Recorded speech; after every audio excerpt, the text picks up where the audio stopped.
Drupal 7, Drupal 8, obviously end of life today. We've already covered that. Drupal 7, though, is not end of life until next year. Why is that? Why is Drupal 8 end of life now and Drupal 7 gets another year to live vicariously through everybody? Yeah, they were originally scheduled to be end of life at the same time.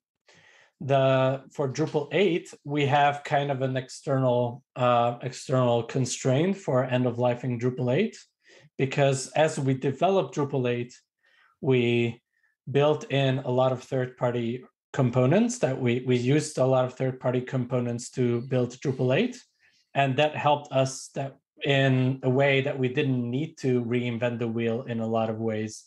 We don't need to implement our own HTTP query handler. We didn't need to reinvent our own container system, our own plugin system, etc.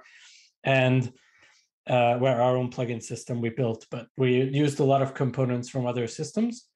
And that meant that we can rely on these projects. We can also contribute to them. So we contributed and improved a lot of these projects throughout the years. But it also meant that we need to synchronize with the release schedules. So for Drupal 8, we need to look at the Symfony 4 end of life. And that happens right now in November 2021. And we don't own Symfony, so we can't release further releases of Symfony 4 once it's end of life. So we need to end of life Drupal 8. The same thing for Drupal 7, though. It has some third-party components that we use, like jQuery that we use there, but they don't have a pressure of end of life in Drupal 7 immediately. So it's more of our own code, more of our own making.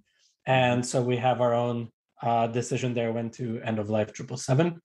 We've extended that timeline. It's not this time because of all of the financial problems and struggles that COVID put on companies and people.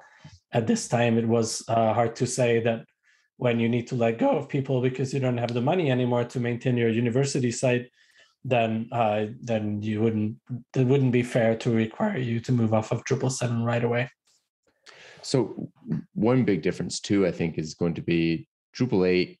So Drupal 6, when it was end of life, got a long-term support package that you could buy into if you needed to. And Drupal 8 isn't doing that because the main reason why it's end of lifing is because Symfony is no longer supporting that version. Are there plans for Drupal 7 to have a long-term support plan as well? Yeah, that's a good point. So Drupal 7, there is a plan to have a long-term support program. It's called Vendor Extended Support. I think it's the drupal.org/project/Drupal7ES, I believe. Okay. And that basically involves various vendors that signed up to this program. And the promise in the program is that there's going to be, I think, 3 years of additional security support. Okay. So you sign up for the program that requires you to basically contract with one of the vendors. And then they will provide additional support from 2022 November up until 2025 November for Drupal 7. So so that right. Gives you an additional window of time.